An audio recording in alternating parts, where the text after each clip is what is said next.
In this video, we're going to learn how to add images inside of your Photoshop files. So the very first thing that we're going to do is we're going to notice that we have these two images inside of our desktop. So the very easiest way to add an image to a Photoshop file is simply to drag and drop the image directly onto the file itself. And as you can see, the image has now been correctly located inside of the file.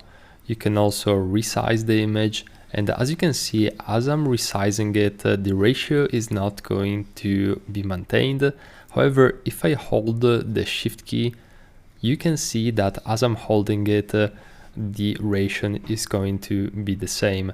And the reason being is that it toggles the constraint proportion. So even if I just simply click the constraint proportion, I don't even need to use the shift key anymore since it's been now selected.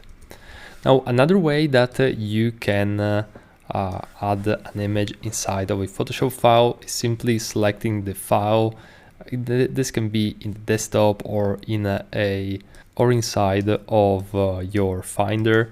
And if I right click on it and I go under Open With, you can see that now I can select Adobe Photoshop, and as you click on it, you're going to see the image directly here inside of the Photoshop application.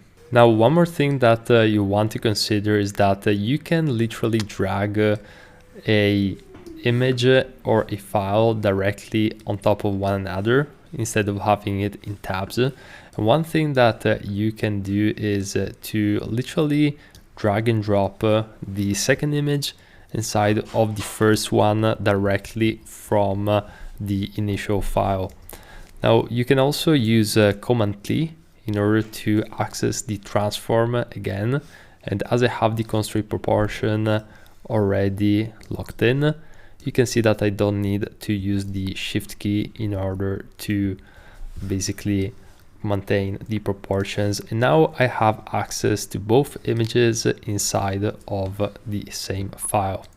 Now, one more way that you can literally open up an image is to use the file, open, and if I go under in my desktop, you can see that I can actually select any of the images right here.